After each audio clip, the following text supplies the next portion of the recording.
dans notre podcast dédié aux livres d'auteurs et d'autrices émergents. Aujourd'hui, je reçois Paul Debé, auteur du roman Les Passions des autres, sorti cet été. Les Passions des autres racontent les retrouvailles entre de vieux amis pendant un long week-end dans les Landes. C'est un moment de fête et d'excès dans lesquels les travers des uns et des autres sont analysés. Tout y passe, addiction au travail, hypersexualité, achat compulsif, parentalité exacerbée, drogue, etc. Un regard vrai, sensible et drôle sur nos existences. Alors, l'auteur derrière ce huis clos s'appelle Paul Debé, il habite dans le sud-ouest de la France et il est professeur d'université en sciences humaines.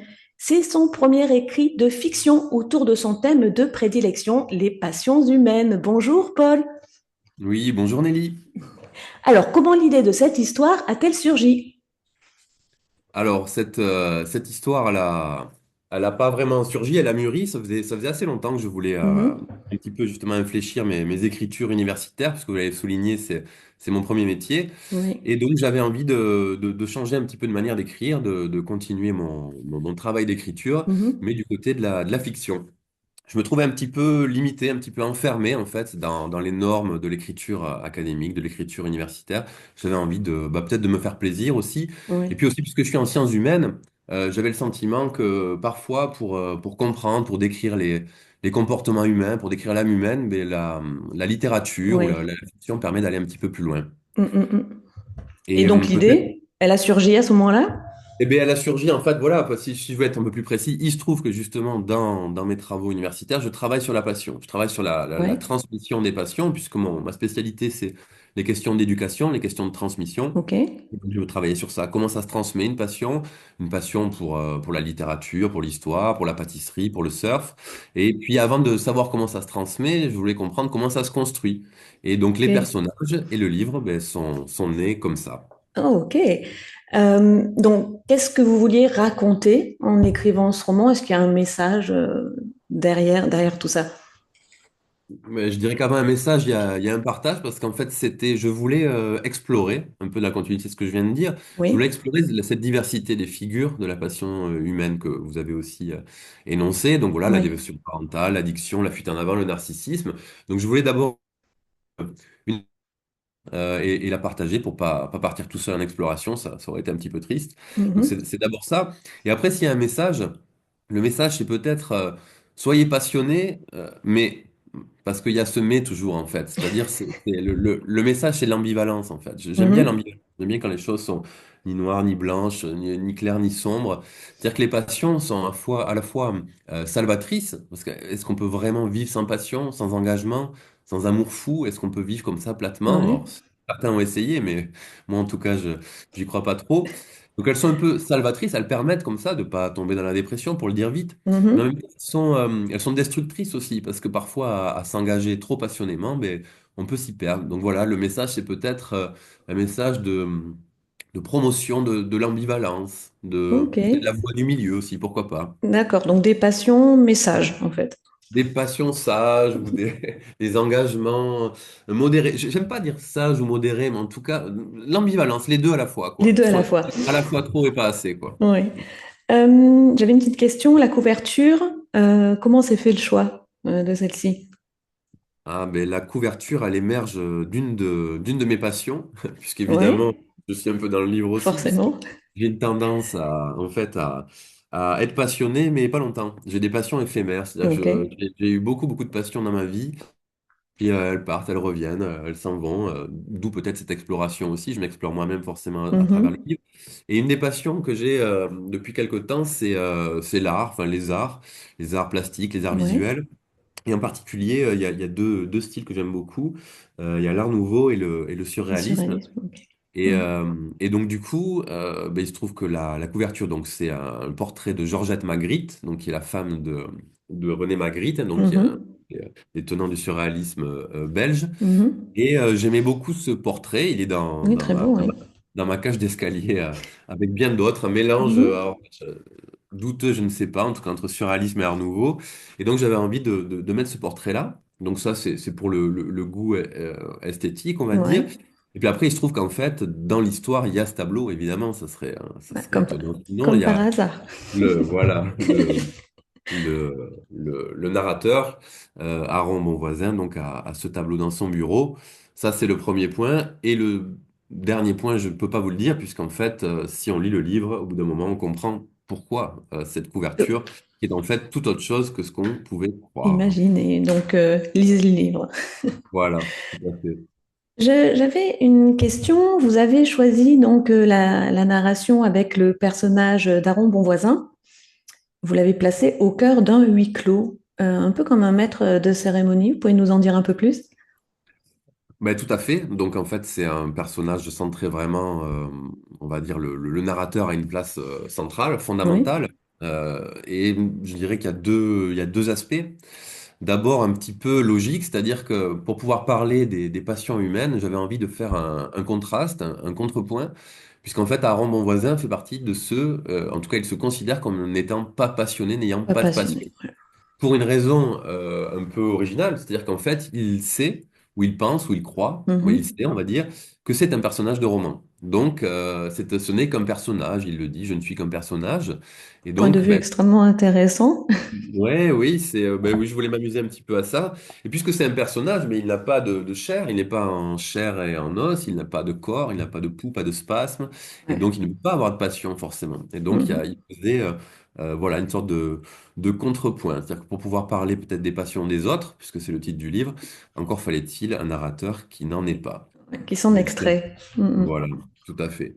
Et oui, puis un deuxième jeu, c'est que je voulais aussi, au-delà de ce contrepoint, faire un jeu narratif un peu, Oui, puisque je voulais essayer quelque chose. Alors, pour un premier roman, c'était peut-être un peu ambitieux, mais je voulais essayer de faire en sorte que le narrateur soit à la fois impliqué dans l'histoire, puisqu'il est dans le huis clos et dans l'histoire, et pourtant omniscient, c'est-à-dire qu'il sait tout il ce sait tout. au Ouais. sens narratif du terme, c'est-à-dire qu'il sait tout ce que vivent et ressentent les autres. Ce qui est en fait impossible logiquement, puisque comment, si le personnage, bien que Nathan narrateur, il est dans la cuisine, comment il peut savoir ce que font les autres dans la salle à manger? Mhm. C'est impossible, sauf justement à partir de cette espèce de construction narrative un peu singulière euh, Bah, qui est celle c'est propre d'Aaron du Monti. roman et de la fiction, hein, de pouvoir se Tout à lancer fait. sur ce genre de choses. Effectivement. J'ai l'impression que vous avez une affinité particulière avec ce personnage, je me trompe?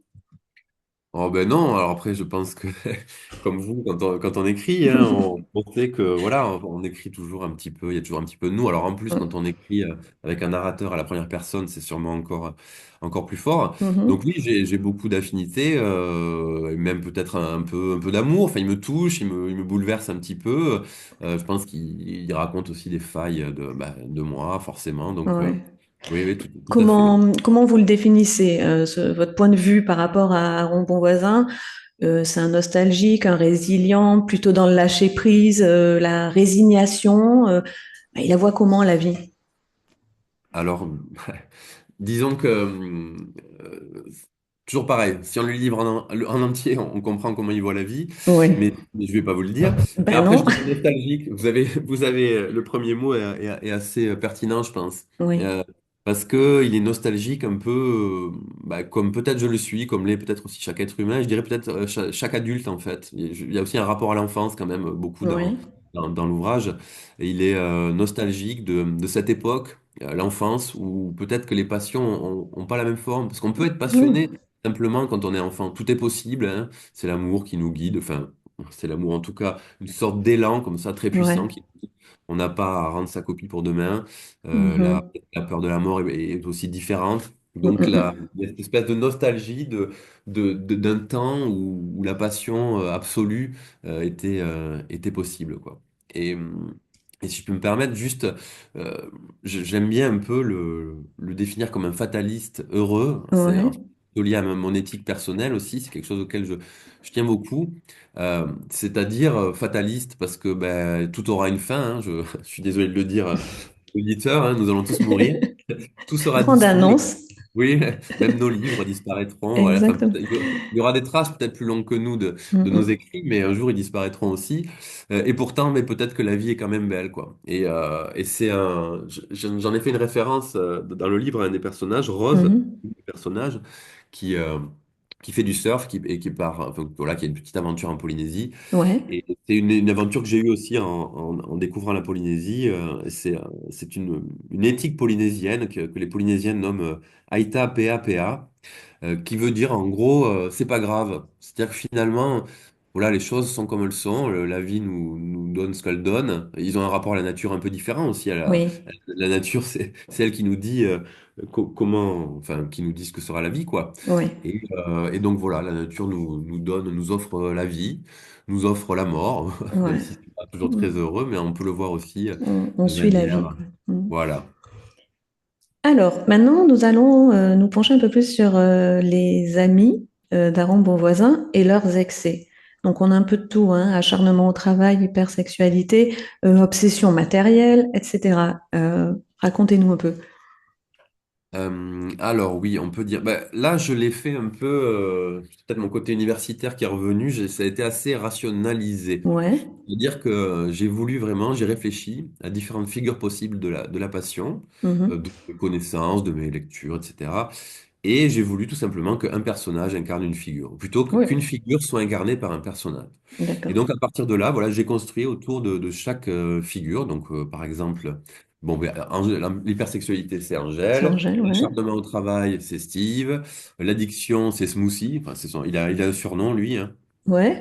Et finalement, ces modalités de la passion, ces figures de la passion, elles sont aussi des manières de considérer la passion. Par exemple, l'hypersexualité chez Angèle, c'est une manière de considérer la passion comme un désir illimité. Euh, Mhm. L'acharnement au travail chez Steve, c'est une manière de considérer la passion comme une fidélité à ses engagements. Parce que Ok. elle est plus subtile, celle-là, parfois. C'est-à-dire que c'est peut-être juste parce qu'on essaie d'être fidèle à ce qu'on est, à ce qu'on veut, à ce en quoi on croit, qu'on est passionné. Mhm. Et, euh, et chez Smoothie, l'addiction, j'ai voulu la penser d'une manière un peu originale, où la passion est envisagée comme ce qu'on nommerait une esthétique de l'existence. Ok. Alors, j'emprunte ça à Michel Foucault, le philosophe Ouais. français, Mhm. sur les techniques de soi, le souci de soi, c'est-à-dire à la manière finalement de faire de sa vie une sorte d'œuvre d'art en quelque Ouais. sorte, un style de vie, avoir un vrai style de vie. Un style de vie malheureux pour Smoothie, parce que bon, vous vous doutez bien que l'addiction ne conduit pas à des grandes choses quand on le fait de manière passionnée, Ouais, mais en tout cas, c'est une exactement. manière de penser une forme de passion que je trouve assez touchante aussi. Ok, d'accord. Donc, voilà, les passions sont incarnées dans chacun de ces personnages. Exactement. Mhm. Euh, donc, ces passions, ben, en fait, ça nous montre aussi un manque. Donc, il y a le manque sous différentes formes dans votre ouvrage. Et puis, finalement, c'est aussi une force motrice pour eux. Est-ce que vous pensez que c'est une force motrice pour les gens en général? Eh bien, oui, tout à fait. Alors, on revient sur l'ambivalence. C'est-à-dire que le manque, c'est dur, mais s'il n'y a pas de manque, il n'y a pas de désir, il n'y a rien. Mhm. Donc, le manque, c'est une force motrice. Alors, là, pour le coup, je dirais, alors, j'essaie de pas faire trop l'universitaire, mais bon, On y c'est revient, forcément. c'est ma vie, hein. C'est-à-dire que voilà, c'est le manque. J'ai pas mal de proximité avec la psychanalyse et Mhm. voilà, en psychanalyse, le manque, il est structurel de l'être humain, quoi. L'être Mhm. humain, c'est un manque à être. Ben déjà, le jour où on est arraché à la plénitude de la vie en symbiose. Et puis ensuite, il y a un jour où on est sevré. Et puis ensuite, on a accès au langage qui nous donne finalement, qui nous empêche d'accéder directement à la réalité. Et puis viennent les deuils, etc. Tout n'est que manque Tout n'est que finalement. manque. On Manque. a, on Ouais. a, on a faim parce qu'il me manque de la nourriture, Ouais. si je caricature. Donc c'est la vie, mais c'est la vie, c'est structurel. Faut C'est- pas le voir comme quelque chose de triste ou de sombre. ouais. Tant mieux parce que justement, s'il n'y a pas de manque, comme je disais, il y a pas de désir. Je ne peux désirer que ce qui me manque. Et donc Mhm. c'est forcément un moteur, Un le moteur. désir, Ouais. donc le manque. Alors, un petit peu plus dans un autre thème, on est sur la fête. Alors ça, c'est quelque chose qui revient souvent dans votre roman. Moi, j'ai l'impression que c'est un peu comme un souvenir mythique. Qu'est-ce que ça symbolise? C'est quoi? C'est la métaphore de la jeunesse, une quête de sens? Oui, sûrement une métaphore de la jeunesse ou de l'enfance dont on parlait tout à l'heure, c'est-à-dire Oui. de cette espèce de plénitude où le manque se dessine encore peut-être un petit peu moins bien. Alors, d'abord au premier degré, voilà, si on le prend vraiment au niveau Mhm. de la narration au premier degré, c'est l'histoire d'une fête en fait. C'est des Oui, de retrouvailles en toute façon. famille. Donc ça parle de fête. Je voulais aussi décrire ça parce que je parle aussi de mon point de vue. Donc, Mhm. certes, je suis un peu sérieux parfois comme universitaire, mais bon, j'ai beaucoup fait la fête dans ma vie, on va dire. Je me suis beaucoup construit dedans Ouais. et j'ai trouvé je trouve qu'il y a quelque chose d'assez extraordinaire dans la fête. Oui, voilà, une métaphore de la jeunesse, une métaphore de la gratuité. Alors, c'est entré, évidemment, ça rentre dans la division du travail, dans la capitalisation et compagnie, la fête, mais il y a quelque chose dans Oui. la fête qui, je trouve, qui est différent du reste du monde, Oui, quoi. Et, d'ailleurs, vous dites, enfin, dans le roman, il est question de ce qui reste de la fête quand c'est elle qui nous a forgés. Vous pouvez nous hmm. expliquer? Oui, oui, bah alors, c'est peut-être elle qui m'a beaucoup forgé, d'une part, et ensuite, alors, encore un petit peu, du côté de la sociologie, cette fois-ci, Oui, c'est l'idée j'emprunte un peu cette idée de forge à Danilo Martuccelli, un ouais, sociologue, qui, avec un de ses bouquins qui s'appelle Forgé par l'épreuve, ok. où, où l'idée, c'est que ce sont les épreuves que nous vivons, que nous avons vécues, qui nous forgent. Mais qui Mhm. nous forgent, il faut le voir comme presque comme au sens de quand on forge du métal, qui nous façonne, qui nous constitue, qui nous forme. Ok. Et certes, on peut s'affranchir de tout ça, du vécu, on peut s'affranchir, mais au final, on est quand même façonné comme ça. Et, euh, et désolé, j'en fais une dernière, je pense qu'après j'arrêterai, mais il y a une phrase, alors pour le coup, elle Dites-nous. est très connue, hein, donc peut-être que ça parlera à tout le monde. Il y a une belle phrase de Sartre qui, je trouve, résume super bien ça, qui dit l'important, c'est pas ce qu'on a fait de nous, mais ce que nous-mêmes, nous faisons de ce qu'on a fait de nous. Ce qui permet de ne Mhm. pas penser je crois pas qu'on puisse penser par soi-même, tout seul, ça n'existe pas. On est toujours dépendant de ce qui nous a construit. Ouais, Hein, c'est un leurre, d'ailleurs, c'est un leurre de l'époque aussi. Hein. L'individualisme un peu contemporain fait penser aux gens qui peuvent penser tout seuls, vivre tout seuls, auto-entreprendre tout seuls. ouais. Certes, c'est bien d'avoir de l'initiative, mais au final, c'est bien parce qu'on s'appuie sur les autres. Donc voilà, forgé par l'épreuve, forgé par la fête, l'épreuve de la fête. Peut-être que la fête est une épreuve que j'ai réussi à surmonter et dont j'essaie de me détacher aussi. Mhm.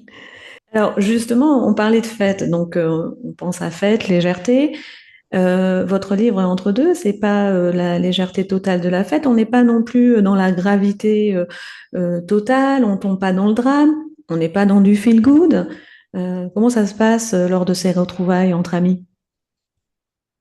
Et bien, en effet, alors je sais pas, c'est peut-être je pense que je dirais que c'est mon style, tout simplement Ouais. aussi. Ben, Mm. je le partage avec bien d'autres qui Mhm. le créent avant moi, hein. Mais en tout cas, c'est vraiment voilà, c'est l'ambiance que j'ai voulu retranscrire. Mhm. C'est ma manière d'être. Il y a un lien avec le fatalisme heureux, finalement, dont on parlait tout à l'heure. C'est-à-dire, Oui, à la fois, la vie est un drame, mais un drame joyeux, quoi, en quelque ouais. sorte. Voilà, la vie, elle est gravement légère, elle est légèrement grave, un peu tout ça à la fois. Et donc, j'avais voulu aller sur ce terrain-là. Mhm. J'ai voilà, j'ai un auteur, Michel Houellebecq, que j'aime beaucoup, qui Mhm. me fait penser un petit peu à ça. Alors, on n'a pas tout à fait le même style, enfin, et puis je prétends surtout pas d'être, d'avoir cette écriture-là. Mais en tout Mhm. cas, il y a cette espèce de peut-être de cynisme un peu aussi, hein. Je sais que Oui. mon livre parfois est un peu cynique aussi, mais qui est une manière de produire avec un peu d'humour, un peu de joie, un peu d'humour noir, même peut-être parfois, de décrire certaines formes dramatiques. Et après, Mhm. c'est vrai que voilà, moi, j'avoue que au sens strict, je lis pas de feel good Ouais. Mhm. parce que ça me touche pas personnellement. Après, je trouve que c'est sûrement tout à fait nécessaire dans la littérature, mais Oui. c'est pas mon style, quoi. Je suis plutôt voilà, Houellebecq ou Nothomb aussi, Amélie Nothomb, un peu cet esprit Mhm. d'humour un peu sombre. Alors c'est Oui. pas le même style, mais voilà. Et donc je voulais un peu retranscrire bah, C'est entre deux. voilà, exactement. Euh, alors, le roman se déroule pendant un week-end de l'Assomption 2025. Alors, pourquoi cette date en particulier? Il y a une dimension spirituelle, symbolique, j'imagine. Est-ce que ça influence la dynamique entre les personnages? Tout à fait. Alors, il y a deux choses. Il y a d'abord, avant de parler même de la date de l'Assomption de 2025, puisque je parlais de Welbeck en fait parce que ça me fait penser à ça. J'ai Mhm. voulu retranscrire, c'est ce qu'il fait par exemple dans Soumission, euh, euh, une temporalité au futur proche. Ouais, ouais, ouais. C'est-à-dire que on est dans le futur, mais on n'est pas très très loin. C'est pas dans longtemps en fait l'Assomption 2025. Tout à Et fait, j'aime ouais. beaucoup cette temporalité parce qu'elle permet à la fois d'inventer le réel, c'est-à-dire que vu que c'est pas encore passé, je peux créer des événements, inventer des événements. Donc Mhm. par exemple, je me suis amusé il y a la Reine des Neiges 3 qui est sortie dans mon livre. Et il y a tout un chapitre sur justement comment un des personnages, Smoothie, a contribué, enfin est devenu d'ailleurs riche grâce à la sortie de la Reine des Grâce à la Neiges. sortie. Voilà, donc voilà, en effet, vous voyez, c'est de l'humour, hein. Mais ça permet d'inventer ça. C'est-à-dire, ça, c'est le côté joyeux, parce qu'il y a aussi des incendies dans la forêt des Landes qui se sont passés dans le futur. Oui. Mais en même temps, comme on est dans un futur proche, on a quand même un sentiment de présent. C'est pas un roman futuriste, pas du tout. C'est Non, un oui, roman archi-contemporain, je veux dire, vraiment, on est presque dans le présent, mais pas tout à fait. Donc il y avait vraiment ouais. ça. Et sur l'Assomption elle-même, donc en effet, il y a une symbolique. Je peux pas trop vous la dire non plus. Ah, Ce qu'on peut, c'est un on peut la secret. comprendre. Ah, c'est pas, enfin, je peux juste vous dire que l'Assomption, c'est aussi si on enlève la majuscule, l'Assomption, c'est le fait d'assumer en fait. Mhm. Donc voilà, c'est ce double sens qui est, euh, qui est caché derrière Et cacher l'Assomption. tout ça. Le lieu aussi est important. On se retrouve dans la forêt des Landes de Gascogne. Euh, Vous avez choisi cet environnement. Ça participe à une atmosphère hein, dans le récit. Vous pouvez nous dire un peu plus? Ouais, peut-être, tout à fait. Alors, il y a peut-être le jeu de la forêt, qui finalement, on est dans un huis clos. Et un huis clos, je trouvais que dans une forêt, il est encore plus huis clos. C'est-à-dire qu'il y a, euh, c'est- on le voit dès le prologue, en fait. C'est-à-dire qu'il y a une chambre, enfin, il y a un lit, dedans, Mhm. qui est dans une chambre, qui est dans une maison, qui est dans une forêt. Vous voyez, donc on est C'est comme ça, l'enfermement. Ouais. encapsulé. Donc ça, c'est le côté forêt pour l'ambiance un petit peu. Mhm. Et après, tout simplement, le roman, il se passe donc à Hossegor, précisément, hein, Ouais. donc, sur la côte landaise, dans la forêt des Landes. Et ça, c'est parce que tout simplement, moi, j'y suis assez Vous souvent connaissez de bien. visite familiale, voilà. Et j'aime beaucoup cet endroit. C'est un endroit très très beau. Et c'est un endroit aussi peut-être juste dont j'aime bien aussi alors l'ambivalence ou l'ambiguïté, je sais pas, c'est-à-dire que il y a une sorte de ouais, d'ambivalence, je dirais, c'est qu'à la Oui. fois on est dans une revendication de la liberté, parce qu'il y a la culture du surf qui est très très forte là-bas, hein. Mhm. Donc Oui. une sorte d'élan libertaire, d'assumer pleinement, on revient sur l'Assomption, d'assumer pleinement les choses, mais en même temps, c'est un monde très normé, parce que bon, c'est un monde très bourgeois quand même, de plus en plus, hein, Ouais. depuis quelques années. Donc la normativité bourgeoise est très puissante, et donc il y a cette espèce d'ambivalence. Et je dirais même que au-delà du lieu, enfin j'ai créé ce lieu, j'ai fait incarner ce lieu par un personnage en fait. Oh, ok. Pierre, qui est pas un personnage de la bande à la base, qui les rejoint parce qu'en fait il flirte avec Angèle. Ouais. Et, euh, et il incarne une des passions, la passion de soi, le narcissisme si on veut, Mhm. qui est absolument destructrice, hein. Pierre s'aime infiniment, il a tout ce qu'il faut pour être heureux, et du coup il est infiniment malheureux, évidemment, quoi. Ce Ouais. qu'on peut appeler une sorte de mélancolie bourgeoise, Ouais. qui est à la fois merveilleuse, mais à la fois pathétique. Je trouvais que derrière Osgore, j'espère que les amis d'Osgore n'en voudront pas, il y C'est a ça. quelque chose de merveilleux dans Osgore, c'est absolument sublime et j'adore vraiment y aller. Mais en même temps, il y a quelque chose d'un peu pathétique, je trouve, qu'il peut, Voilà. peut Ok. trouver là-bas.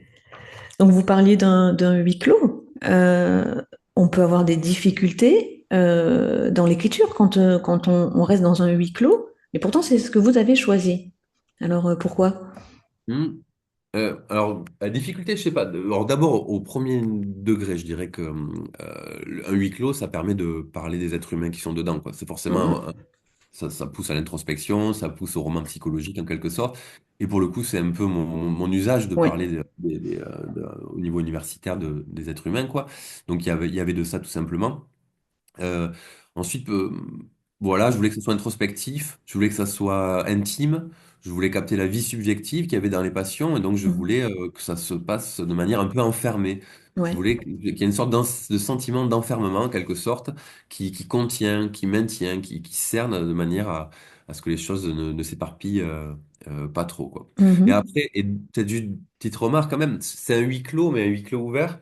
C'est-à-dire qu'à proprement parler, au sens formel, c'est un récit Mhm. cadre au sens des mille et une nuits, vous savez, c'est-à-dire qu'en fait, on est enfermé dans une chambre, voilà, c'est dans une maison, mais il y a plein de petites histoires qui s'en Mais il se détachent. passe beaucoup de choses. Voilà, parce qu'en fait, à Rome, mon voisin, donc le narrateur narre le huis clos, mais revient sur des moments de la vie dans le passé, dans le futur, dans différents endroits, quand il parle de la vie des personnages, en fait. Qui est Donc ça, extrêmement ouvert finalement.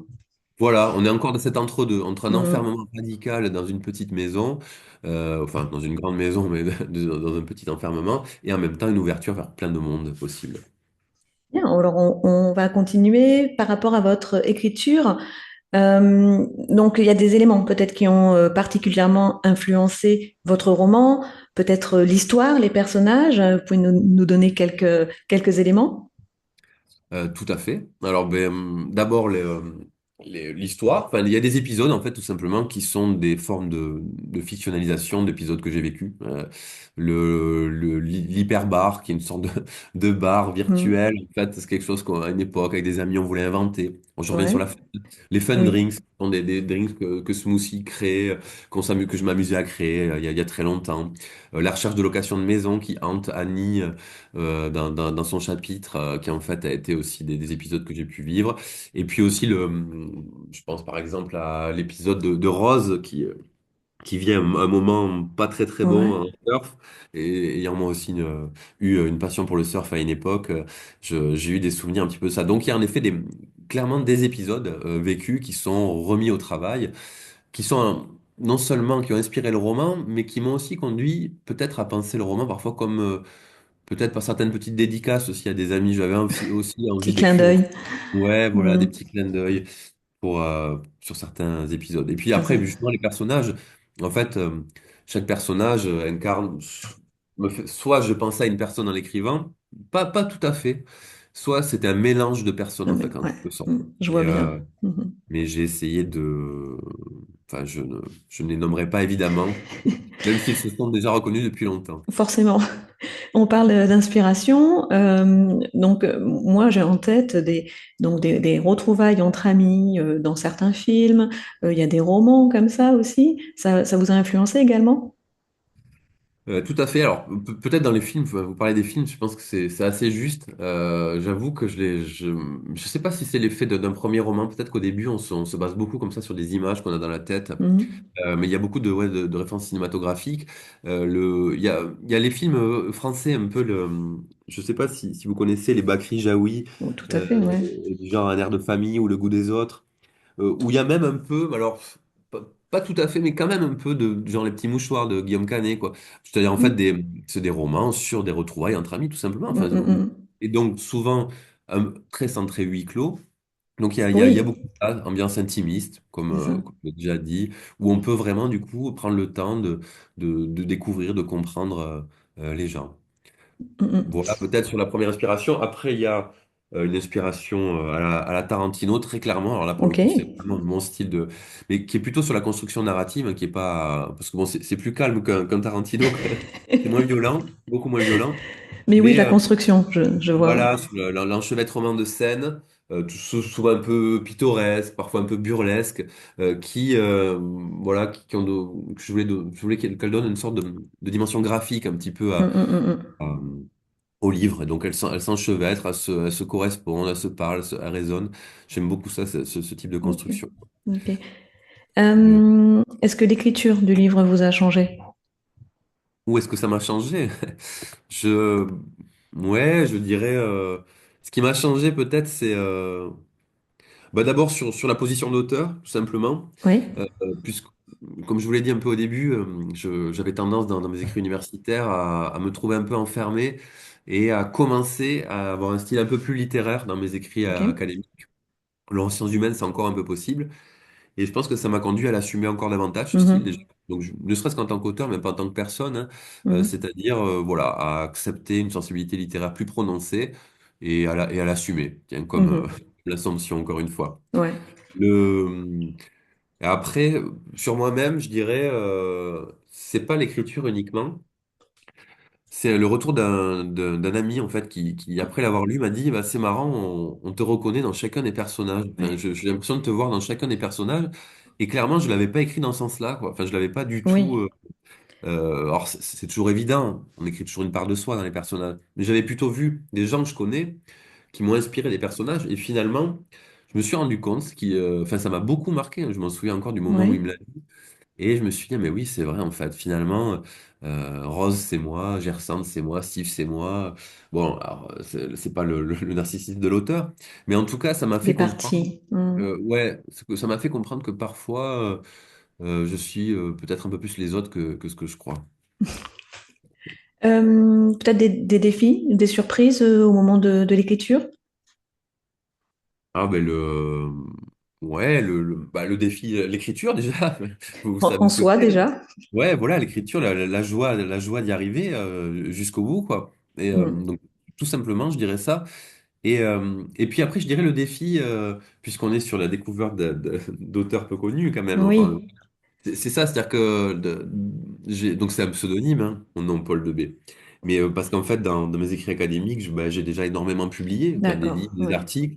Et donc, c'était peut-être un défi d'humilité aussi, c'est-à-dire Mhm. mais personne ne connaît Paul Debé, alors qu'il a beaucoup écrit beaucoup de choses sous un autre nom. Et Sur donc, notre voilà, nom. redécouvrir voilà, cette autre position d'auteur pour peut-être se redécouvrir un petit peu soi-même. Voilà un beau défi.